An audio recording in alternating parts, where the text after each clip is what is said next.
The Zenith Institute prided itself on being the most prestigious educational facility in 3 spiral arms of the galaxy.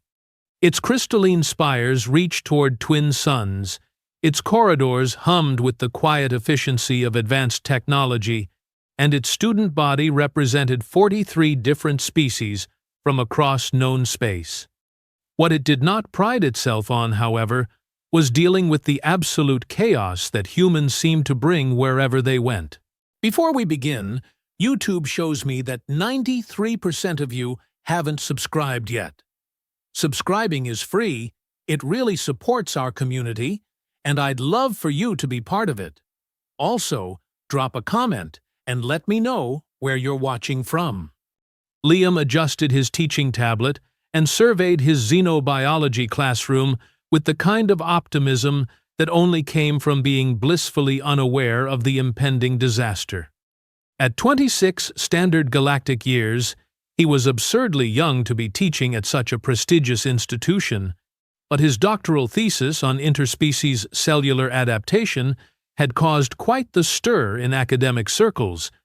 The fact that he'd written it while simultaneously completing his medical certification and learning 6 alien languages had only added to his reputation as one of those insufferably brilliant humans who made everyone else look lazy.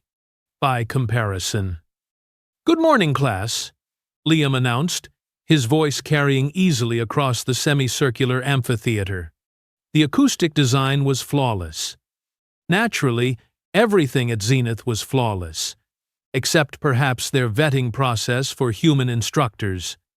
28 pairs of eyes, some compound, some with vertical pupils, some that glowed softly in spectrums beyond human perception, turned toward him with varying degrees of attention.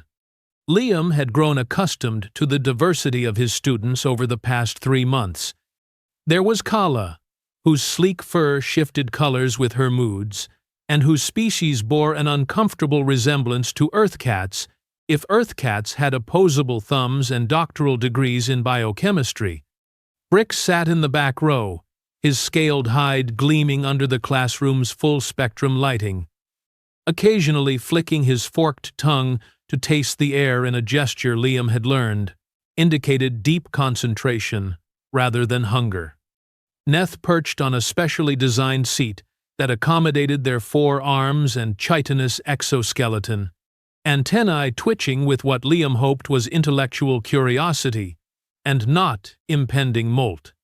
Today we'll be examining the fascinating adaptations that allow certain species to thrive in methane-rich atmospheres, Liam continued, pulling up a 3-dimensional molecular diagram that hovered above his desk like a constellation of scientific possibility. What he failed to notice, being human, and therefore possessing disappointingly limited peripheral vision compared to most of his students, was the series of meaningful glances being exchanged throughout the classroom. Kala's tail twitched twice, a signal that would have been perfectly clear to anyone familiar with Felinian nonverbal communication. Brix's throat pouch inflated slightly, a barely perceptible acknowledgement among his people. Neth's secondary arms made a subtle gesture that roughly translated to "prepare for implementation of Plan Zeta." The students of Zenith Institute were, without exception, brilliant individuals who had earned their places through rigorous testing and evaluation. They were scholars, researchers, future diplomats, and scientists. They were also, it should be noted, remarkably creative when it came to circumventing rules they found particularly unreasonable. The Galactic Academic Exchange Program had many regulations. Most made sense. No weapons in dormitories, no unauthorized genetic experiments in shared laboratories, no ritualistic combat during final examinations, but buried in subsection 43 of the facility handbook was a rule that had caused considerable consternation among students from species that formed strong emotional bonds with their offspring. No companion animals or juvenile dependents are permitted in educational facilities during instructional periods. To the administrators who had written this rule, it seemed perfectly reasonable. Educational environments required focus and discipline. Juvenile beings, regardless of species, were notorious for their unpredictable behavior and tendency toward disruption. The rule was clear, sensible, and universally ignored by at least 60% of the student body. The key to understanding atmospheric adaptation, Liam explained, manipulating the holographic model with practiced ease, lies in the modification of hemoglobin analogs to a soft chittering sound interrupted his lecture. It was quiet, barely audible, and seemed to come from somewhere near Neth's seating area. Liam paused, glancing in that direction, but saw nothing unusual. Neth sat perfectly still, all four arms folded in attentive posture, compound eyes focused on the molecular display. As I was saying, Liam continued, the binding affinity of these modified proteins allows for inforthio. This time, the sound was a gentle mewing, unmistakably feline in nature, despite originating from an alien throat. Liam's eyes found Kala, who appeared to be taking notes with dedicated focus, her stylus moving across her tablet in swift, precise strokes. Liam had been teaching long enough, admittedly, not very long, but long enough to recognize the particular quality of classroom atmosphere that indicated his students were up to something. It was the same feeling he'd experienced during his graduate seminars when his fellow students were planning some elaborate prank or protest. The air itself seemed to vibrate with barely contained mischief. "Perhaps," he said carefully, "we should take a brief break to address whatever's causing these ambient sound effects." 28 faces turned toward him with expressions of such studied innocence that Liam immediately knew he was in trouble. In his experience, genuine innocence never looked quite so polished. "I'm not sure what you mean, Instructor Liam," Kala said, her voice carrying the melodic cadences of her species. Her fur, Liam noted, had shifted to a particularly vibrant shade of blue-green that he'd learned indicated either deep contentment or successful deception. Given the circumstances, he suspected the latter. "The sounds," Liam clarified. "There have been several instances of what I can only describe as animal vocalizations during my lecture. Perhaps it's the ventilation system," Brix suggested helpfully. "These older buildings sometimes develop acoustic anomalies." The Zenith Institute was exactly 18 months old and incorporated technology that wouldn't be developed on Earth for another 2 centuries, but Liam decided not to point this out. Instead, he activated his tablet's audio sensors and waited. For exactly 37 seconds, the classroom was perfectly silent. Then, as if responding to some invisible signal, a chorus of soft sounds erupted from various locations throughout the amphitheater. Chirping, mewing, chittering, and several vocalizations that didn't exist in any human language, but somehow conveyed an unmistakable sense of youthful enthusiasm. "Okay," Liam said, setting down his tablet with the kind of deliberate calm that preceded either enlightenment or complete breakdown. "I'm going to ask this once, and I'd appreciate an honest answer. Does anyone have unauthorized fauna in my classroom?" The silence that followed was so complete that Liam could hear the subtle hum of the building's atmospheric processors. 28 faces gazed at him with varying expressions of confusion, concern, and what might charitably be described as diplomatic immunity. "Define fauna," Neth said finally, their translator rendering the words in perfectly neutral tones. Liam blinked. In 3 months of teaching xenobiology to some of the most brilliant minds in the galaxy, he had never been asked to define such a basic term. Living beings that are not sapient students enrolled in this institution? "Ah," said Kala, her tail performing a complex spiral motion that Liam was fairly certain indicated satisfaction. In that case, no. The mewing sound returned, louder this time and definitely coming from Kala's general vicinity. Liam walked slowly down the stepped aisle toward her seat, his enhanced human hearing trying to pinpoint the source. As he approached, he noticed a slight bulge in Kala's academic robes that hadn't been there at the beginning of class. "Kala," he said gently, "what's in your robes?" "Nothing unauthorized," she replied with the kind of technical precision that made Liam's human brain hurt. Before he could formulate a response that addressed both the letter and spirit of academic regulations, a small furry head poked out from the folds of Kala's robes. The creature, for lack of a better term, was unmistakably juvenile, with oversized eyes, disproportionately large ears, and fur that shifted through the same color spectrum as Kala's, but at a much faster rate, creating a rainbow strobe effect that was simultaneously adorable and mildly hypnotic. "That," Liam said with admirable restraint, "appears to be a small being." "This is Wisp," Kala announced with obvious pride. "My offspring." "Your offspring," Liam repeated slowly, as his human brain processed the implications. "Not a pet. Not a companion animal. Your actual child." "Correct," Kala confirmed. "Therefore, not in violation of facility regulations regarding companion animals."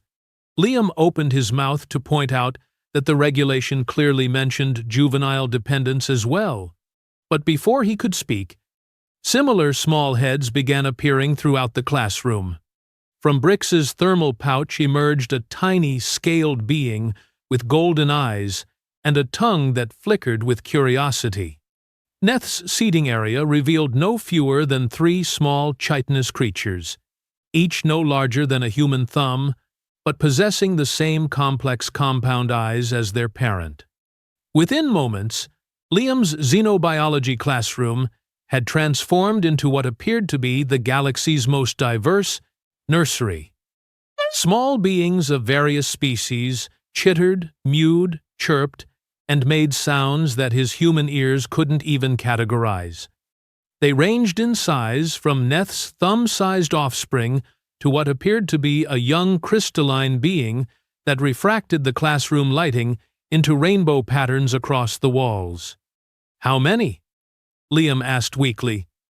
20, Kala replied, with the tone of someone announcing a perfectly reasonable number. 20 offspring. In my classroom. Right now. "Yes," confirmed Brix, his throat pouch inflating with what Liam had learned indicated either pride or imminent regurgitation. Given the circumstances, he hoped for the former. Liam looked around at his students, brilliant, accomplished beings, who had somehow managed to smuggle 20 juvenile dependents into one of the most secure educational facilities in known space. The small beings were already beginning to move, climbing down from their hiding spots and exploring their new environment with the fearless curiosity that seemed universal among young creatures regardless of species.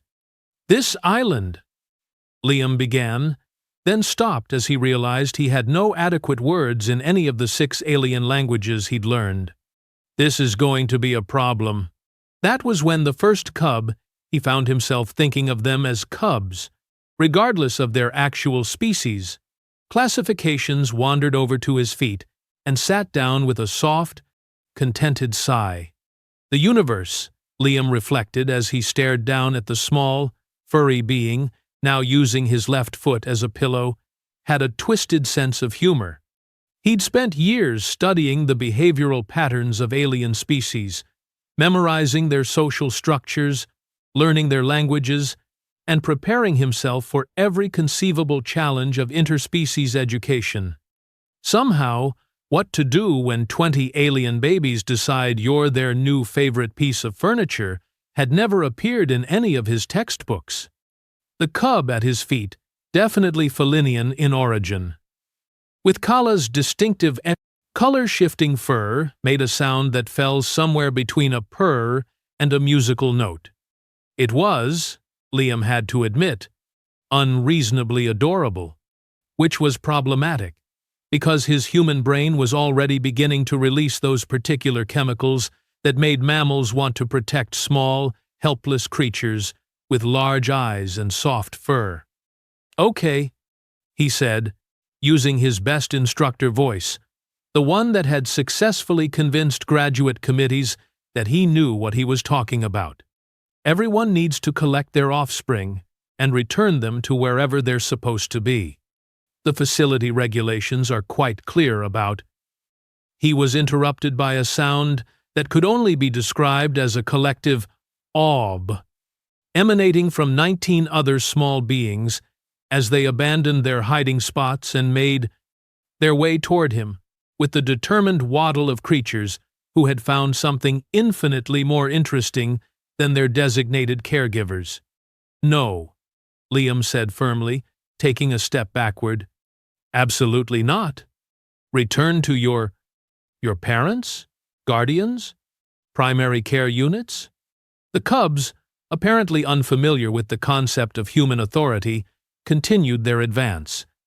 Within moments, Liam found himself surrounded by a diverse array of juvenile aliens, all of whom seemed convinced that his feet represented the ideal location for an impromptu gathering.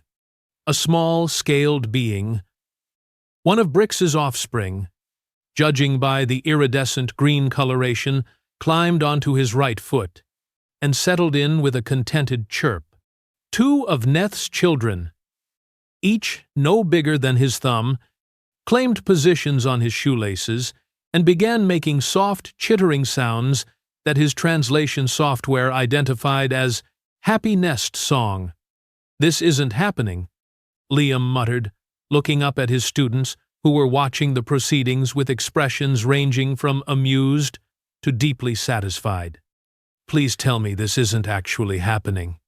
"It appears to be happening," observed a student from the back row, one of the Blade, crystalline beings whose name Liam could never quite pronounce correctly. "Most fascinating behavioral pattern." "They've never done this before," Kala added helpfully. "Usually they're quite shy around other species." "Wonderful," Liam said, as a small creature that appeared to be made entirely of translucent blue gel oozed over his left ankle. "I'm honored to be their first interspecies foot warmer." That was when his classroom door chimed with the particular tone reserved for administrative visits. Liam's blood, already running at slightly elevated temperatures due to the stress of discovering his classroom, had become an unauthorized nursery, immediately went cold. The door slid open with the whisper-quiet efficiency that characterized all technology at Zenith Institute, revealing a figure that made every student in the classroom suddenly develop an intense interest in their note tablets. Administrator Wex stood in the doorway, their imposing form filling the frame with the kind of presence that suggested extensive experience in dealing with academic crises. Wex belonged to a species that humans had never encountered before the Galactic Academic Exchange Program, and Liam still wasn't entirely sure how to categorize them biologically.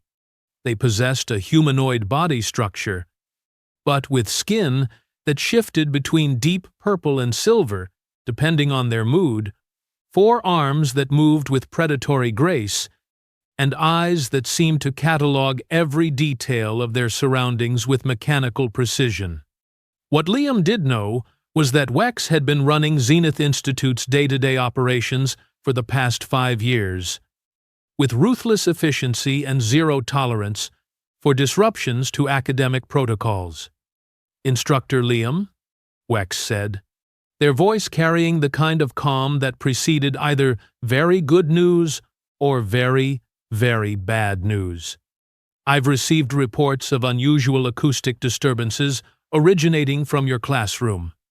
Liam looked down at the 20 small beings now arranged around, his feet in what appeared to be a carefully organized formation.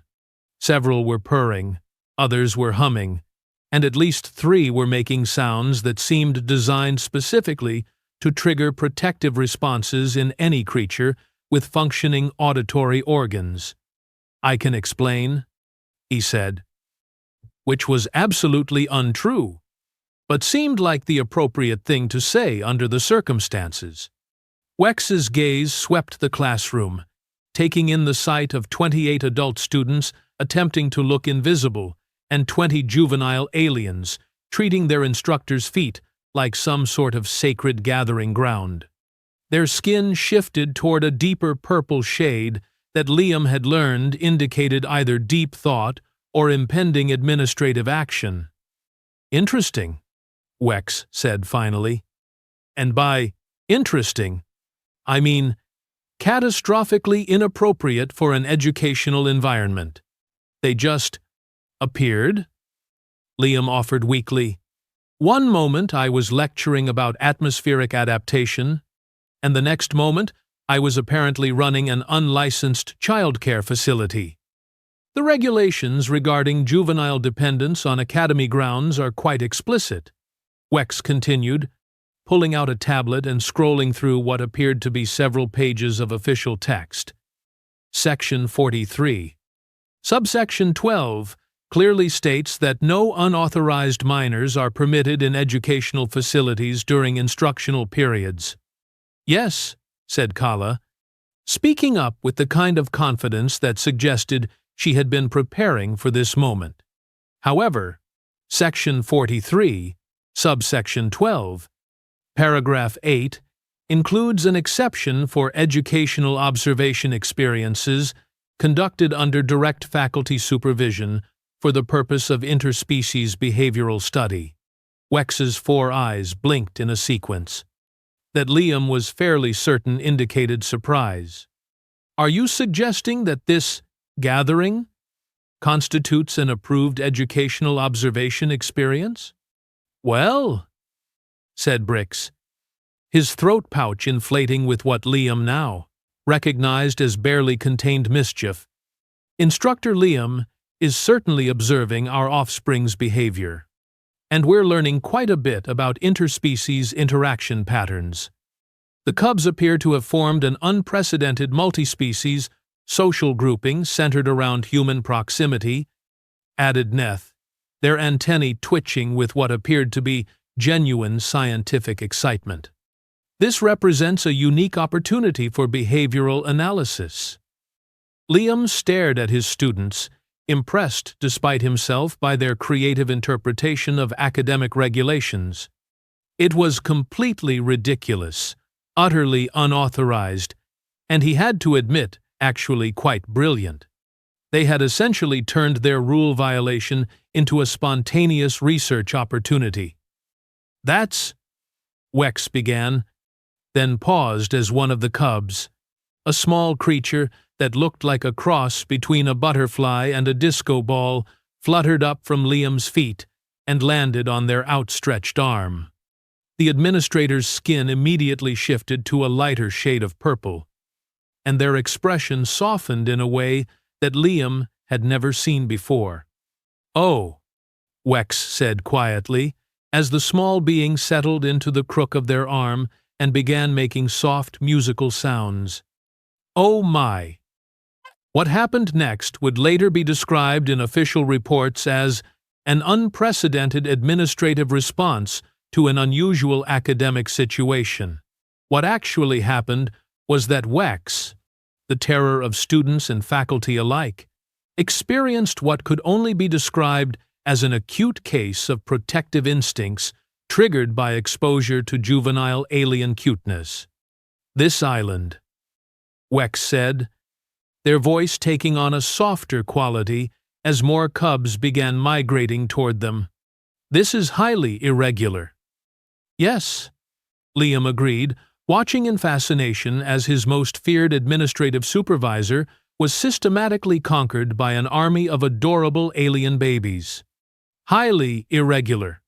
The situation deteriorated further or improved dramatically, depending on one's perspective, when additional cubs decided that Wex's 4 arms represented prime real estate for napping purposes. Within minutes, the administrator who struck fear into the hearts of faculty members across 3-star systems was standing in the middle of a xenobiology classroom, covered in small alien beings, making soft cooing sounds that their translator software was politely declining to render into standard galactic. "We should probably," Liam began, then stopped, as he realized he had no idea how to finish that sentence. Call for backup? Evacuate the classroom? Document this for posterity? His decision was made for him when his classroom door chimed again. This time, with the rapid triple tone that indicated emergency administrative response. The door slid open to reveal what appeared to be half the institute's senior staff, led by a figure that made even Wex's imposing presence seem modest by comparison. Dr. Fenwick, head of interspecies relations and one of the few humans in senior administration, stepped into the classroom and immediately stopped dead in his tracks. His gaze swept from Liam, standing ankle-deep in alien cubs, to Wex, who appeared to have been transformed into some sort of living jungle gym for juvenile beings, to 28 students who were now openly taking recordings of the entire proceeding. "Well," Dr. Fenwick said, after a moment of stunned silence, "this is new." Behind him, several other administrators and faculty members crowded into the doorway, creating what could only be described as an academic traffic jam. Liam could hear whispered conversations in at least 6 different languages, most of which seemed to involve variations on the phrase, "Are those babies? And why are they all sitting on the human?" The cubs, apparently sensing that they had acquired a larger audience, responded by increasing their vocalizations. The classroom filled with a symphony of purring, chittering, humming, and several sounds that bypassed the auditory cortex entirely and went straight to the part of the brain responsible for wanting to protect small, helpless creatures. "Instructor Liam," Dr. Fenwick said, with the kind of calm that comes from 20 years of dealing with the unexpected consequences of interspecies education, "would you mind explaining why your xenobiology lecture appears to have transformed into what I can only describe as the galaxy's most diverse daycare center?" Liam looked down at the small beings arranged around his feet, up at Wex, who was now making soft humming sounds in harmony with their tiny passengers, and across at his students, who were clearly enjoying every moment of the unfolding chaos. "Honestly," he said, "I have absolutely no idea." That was when the cubs began to exhibit their first truly unusual behavior. As if responding to some invisible signal, they all turned toward the doorway where the administrators stood watching. 20 pairs of large, expressive eyes focused on the assembled authority figures with an intensity that was somehow both adorable and slightly unnerving. Then, in perfect synchronization, they all made the same sound, a soft, musical note that seemed to resonate at exactly the frequency required to trigger protective responses in every species represented in the doorway. The effect was immediate and dramatic. Dr. Fenwick's expression softened. 2 of the other administrators actually took a step forward. Even the maintenance technician, who had been called to check on the acoustic disturbances, peeked around the doorframe and made a sound that his translation software rendered as "aw." "That's definitely not normal juvenile behavior," observed one of the faculty members. "No," agreed Dr. Fenwick, his scientific training apparently overriding his administrative concerns. "No, it most certainly is not." What happened next would later be studied in xenobiology programs across the galaxy as either the most significant breakthrough in interspecies relations in recorded history, or the most elaborate practical joke ever perpetrated by a coordinated group of alien students. The jury was still out on which interpretation was correct. Dr. Fenwick stepped fully into the classroom, his trained scientific mind clearly overriding his administrative instincts. He crouched down to observe the cubs more closely, and Liam watched in fascination as several of the small beings immediately oriented toward the older human with obvious interest, though they made no move to leave their positions around Liam's feet. "Fascinating," Dr. Fenwick murmured, pulling out a small recording device. "They show clear recognition of human presence, but their bonding behavior appears specifically focused on—" He looked up at Liam. "How long have you been in contact with these juveniles?" "About 15 minutes," Liam replied. "And I use the term contact loosely, since they basically claimed my feet as sovereign territory without consulting me first. The behavioral pattern began immediately upon exposure." Dr. Fenwick's eyebrows rose in a way that suggested significant scientific implications. No gradual approach phase, no species-specific recognition protocols. "They just sat down," Liam said helplessly, "like I was some sort of juvenile alien magnet." Behind Dr. Fenwick, the growing crowd of administrators and faculty members continued to whisper among themselves. Liam could make out fragments of conversation in multiple languages, most of which seemed to center around terms like unprecedented, impossible, and someone call the Galactic Research Council. That was when Wex, still draped in assorted small beings, spoke up with the kind of revelation that tends to change the course of scientific understanding. "They're not random juveniles," Wex said quietly, their voice carrying a note of dawning comprehension. "Look at the species representation." Dr. Fenwick's gaze swept across the 20 cubs, arranged around Liam's feet, and Liam watched his expression shift from scientific curiosity to something approaching awe. Felinian, reptilian prime, insectoid collective, crystalline consortium, gelloid commonwealth. Dr. Fenwick began listing off species names as his eyes moved from cub to cub. "These aren't just any juveniles. These represent the primary diplomatic species in the current Galactic Education Council." "Meaning?" Liam asked, though he was beginning to suspect that the answer would somehow make his life significantly more complicated. "Meaning," said a new voice from the doorway, "that you are currently serving as a living security blanket for the children of some of the most powerful beings in known space." The entire classroom turned toward the voice, and Liam felt his heart sink as he recognized the figure standing in the entrance. Ambassador Kolf of the Galactic Education Council was not someone who made casual social visits to academic institutions. They were the kind of being who showed up when interspecies incidents required immediate diplomatic intervention. Kolf belonged to a species that humans had never successfully categorized, partly because they seemed to exist in several dimensions simultaneously, and partly because they had a habit of changing their physical appearance to match the expectations of whoever was observing them.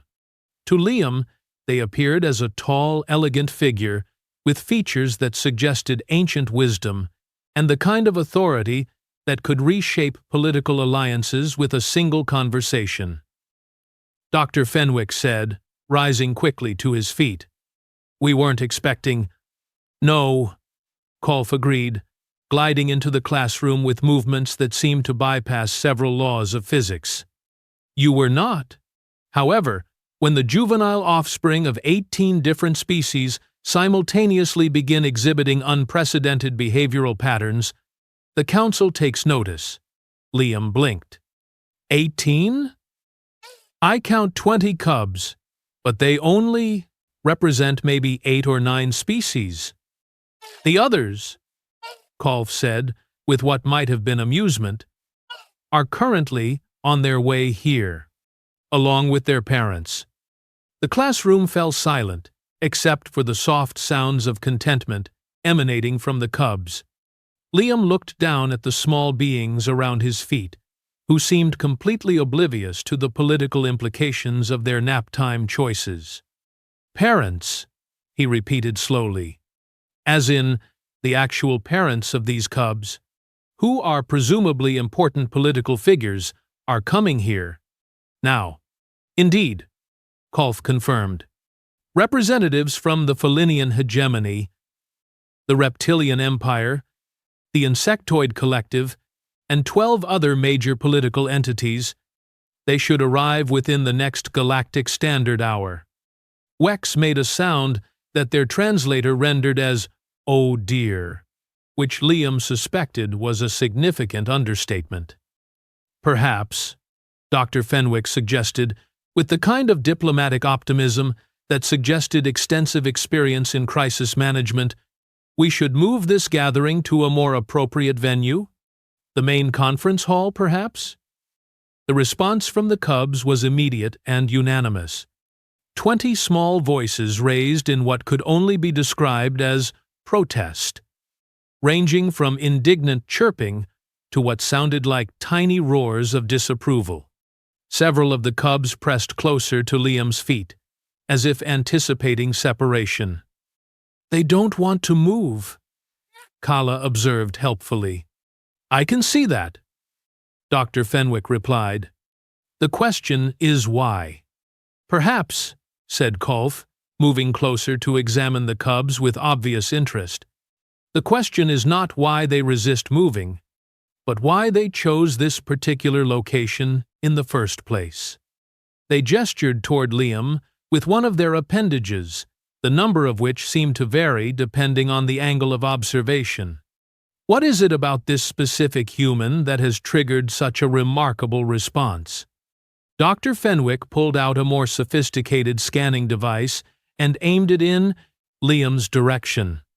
Elevated stress markers, slightly increased body temperature, standard human pheromone production for a male in his mid-20s. He paused, studying the readout. "Wait, that's interesting." "What's interesting?" Liam asked, though he was beginning to learn that interesting, in academic contexts, usually meant life-changing in ways you won't enjoy. "Your bioelectric field?" Dr. Fenwick said, adjusting his scanner. "It's resonating at a frequency that I've never seen in human readings before." "Is that bad?" Liam asked. "Please tell me that's not bad." "Not bad," Dr. Fenwick assured him, "but definitely unusual. The pattern appears to be—" "Hold on." He made several adjustments to his device, then looked up with an expression of dawning amazement. "Your bioelectric signature is producing a harmonic resonance pattern that matches the optimal frequency for juvenile neural development across multiple species." Liam stared at him. "In simple terms? You're broadcasting a signal that makes alien babies feel safe and happy," Wex explained, their voice muffled slightly by the small beings using their arms as perches. "How is that possible?" Liam demanded. "I'm human. I don't have magic baby calming powers."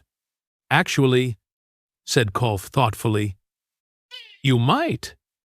The ambassador moved closer, their forms seeming to shift and solidify as they focused their attention on Liam. "Tell me, Instructor Liam, what do you know about your genetic heritage?" "The usual human stuff," Liam replied, uncertainly. "European and African ancestry, some genetic markers for enhanced pattern recognition, the standard human immune system adaptations." "And your family history? Any unusual occupations? Exposure to non-terrestrial influences?" Liam frowned, thinking back through what he knew of his family background. "My grandmother was a xenobiologist, first generation to study alien life forms after first contact. She spent most of her career working with newly contacted species, helping establish communication protocols. "Ah," said Kolf, with evident satisfaction. "And how many alien species did your grandmother work with during her career?" "I don't know exactly. Maybe 50 or 60? She was one of the pioneers in the field, worked on establishing peaceful contact with—" Liam stopped mid-sentence as the implications hit him. "You think I inherited something from her? Some kind of genetic adaptation?" "Not inherited," Kolf corrected. "Developed. Your grandmother's prolonged exposure to alien bioelectric fields during crucial developmental periods in dozens of species would have required significant adaptive responses from her human physiology. Those adaptations, refined over decades of interspecies contact, would have influenced her genetic expression in ways that could absolutely be passed to subsequent generations." Dr. Fenwick was scanning Liam with increasing excitement, his device beeping and chiming with rapid-fire data collection. "Remarkable. Your neural pathways show modifications that are consistent with enhanced empathic response capabilities. Your pheromone production includes compounds that don't exist in baseline human biochemistry. And your bioelectric field." He paused, staring at his readouts. "Your bioelectric field is essentially broadcasting a universal, safe adult signal that appears to be recognized by juvenile beings across multiple species classifications." "So I'm what?" "Exactly?" Liam asked. "A walking alien baby magnet? You're the first documented human with genetically inherited interspecies empathic adaptations," Kolf said, with what Liam was learning to recognize as barely contained excitement. "You represent a completely new branch of human development, one that could revolutionize our understanding of interspecies cooperation." Before Liam could process the full implications of this revelation, his classroom door chimed again with a sequence of tones he'd never heard before. A complex, harmonic pattern that his translation software identified as incoming diplomatic convoy.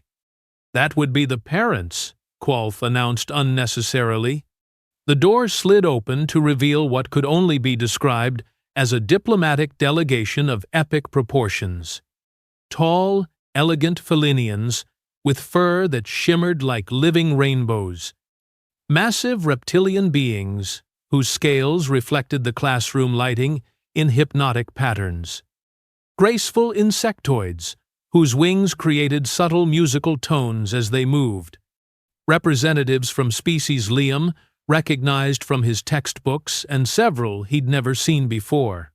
They filed into the classroom with the kind of formal procession usually reserved for interplanetary summits, their expressions ranging from diplomatic curiosity to barely contained parental concern. At the sight of their offspring contentedly arranged around a young human instructor's feet, several of them made sounds that transcended species barriers in their obvious relief and amazement. "Honored parents," Kolf announced formally, "I present Instructor Liam, who appears to have made a remarkable discovery about human-juvenile interspecies compatibility. The largest of the reptilian beings, whose scales suggested high rank within their social hierarchy, stepped forward and spoke in a voice that rumbled like distant thunder. My offspring has not been this calm since hatching. What manner of human possesses such abilities?" "A very confused one," Liam replied honestly, which prompted what sounded like laughter from several different species simultaneously. "The cubs chose him," said Kala, rising from her seat to address the assembled parents. "We brought them to observe his teaching, and they immediately claimed him as their preferred gathering spot. This was not accidental," observed one of the Felinian representatives, whose fur patterns suggested significant political importance. "We have been monitoring our offspring's behavioral patterns since they began requesting to dollar offspring, accompany their older siblings to educational facilities. They spoke of a kind teacher who smells like safety. Smells like safety, Liam repeated.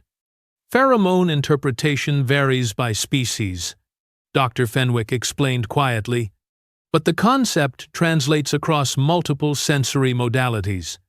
The insectoid representative stepped forward, their antennae twitching in patterns that Liam's translation software identified as formal diplomatic communication. Our youngest have spoken of dreams featuring a tall, soft one who sings quiet songs. We assumed this was typical juvenile imagination. Apparently not, Wex observed, still serving as a living jungle gym for several cubs who showed no inclination to reunite with their actual parents. That was when one of the smaller Felinian parents made an announcement that changed everything. This was a test, they said simply. The classroom fell silent except for the continued sounds of contentment from the cubs. I beg your pardon? Dr. Fenwick said carefully. A test? The Felinian repeated. To determine if humans could be trusted with our most precious possessions. Our children have been requesting contact with this specific instructor for weeks. We chose to honor their wishes and observe the results. Kolf's form shifted in what Liam had learned, indicated significant interest. You deliberately arranged for your offspring to make contact with Instructor Liam? We arranged for the opportunity, corrected the large reptilian parent. The choice was theirs to make. Liam looked around the room at the diplomatic representatives, the confused administrators, his gleefully satisfied students, and the 20 small beings who had somehow decided he was their favorite human. So this entire situation was an elaborate test of my childcare abilities? Not childcare, said another parent, this one from a species Liam couldn't immediately identify. Trust, the ability to protect and nurture that which is most valuable to us, and you passed. What exactly does that mean? Liam asked, though he suspected the answer would fundamentally change his understanding of his role at Zenith Institute.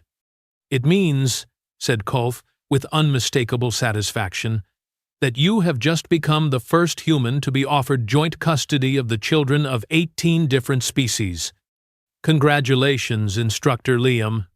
You're about to become the most important human in interspecies relations since first contact.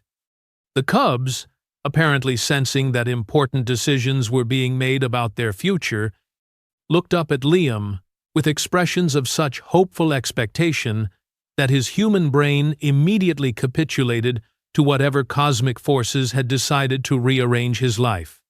Well, he said weakly, looking down at 20 pairs of trusting eyes, I guess I'd better figure out how to teach xenobiology with an audience.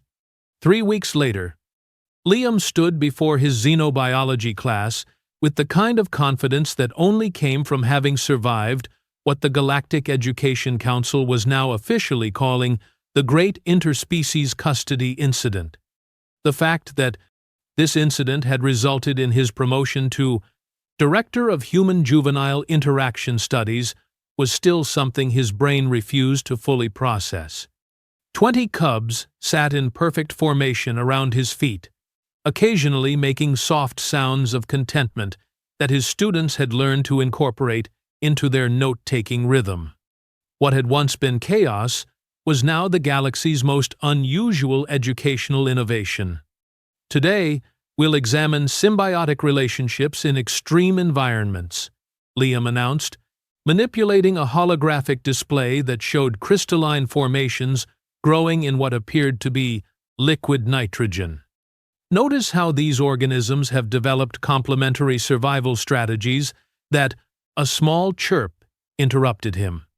Without missing a beat, Liam reached down and gently scratched behind the ears of Wisp Kala's offspring, who immediately settled back into contented silence.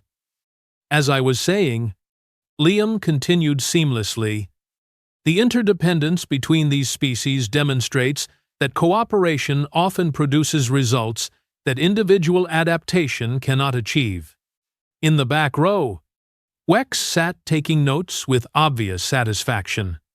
The administrator had become the Cubs' second favorite human, a development that had done wonders for interdepartmental relations.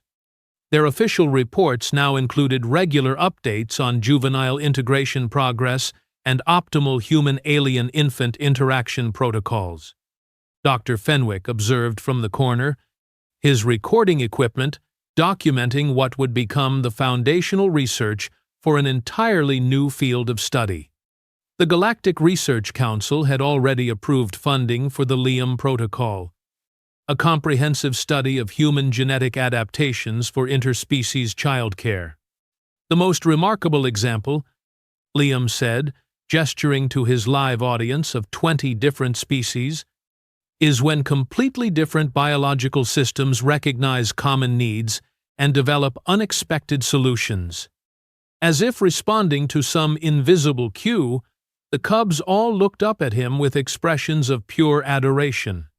The effect still made his heart do something complicated every time it happened. Sometimes, he added with a grin, the best scientific discoveries happen when someone breaks the rules in exactly the right way. Kala raised her hand. Instructor Liam, does this mean humans are naturally designed for galactic child care duties? It means, Liam replied, looking down at his unusual teaching assistants, that the universe has a sense of humor, and apparently mine involves becoming the galaxy's most overqualified babysitter. The Cubs purred, chirped, and hummed in harmonious agreement. After class, as his students filed out with the easy camaraderie that came from shared conspiracy, Liam found himself alone with his unusual charges. The Cubs had developed their own post-lecture routine, arranging themselves in a perfect circle around his desk, while he graded assignments and prepared for the next day's chaos.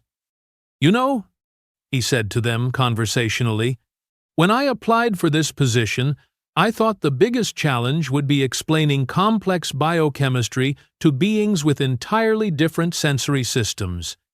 I never imagined I'd become a professional alien infant whisperer. Wisp mewed softly in response, and one of Neth's offspring began playing what sounded like a tiny harmonica with their chitinous appendages. His tablet chimed with a message from the Galactic Research Council. The subject line read, Congratulations! Your research proposal for advanced interspecies juvenile behavioral studies has been approved for full funding. The grant amount that followed made Liam's eyes widen considerably. Well, he murmured to his attentive audience, looks like you're all going to be famous. The first officially recognized interspecies nursery program in galactic history. A small gel-based cub oozed up onto his desk and somehow managed to convey approval through a series of color changes that shifted from deep blue to warm gold. From the doorway, Ambassador Kolf watched with satisfaction. The updated facility handbook would need an entirely new section, but some rules, they reflected, were meant to be beautifully, chaotically broken. Especially when breaking them led to the kind of diplomatic breakthrough that would reshape interspecies relations for generations to come. The universe, it seemed, had been waiting for someone to ask the right question. What happens when you let alien babies choose their own favorite humans? The answer, as it turned out, was everything.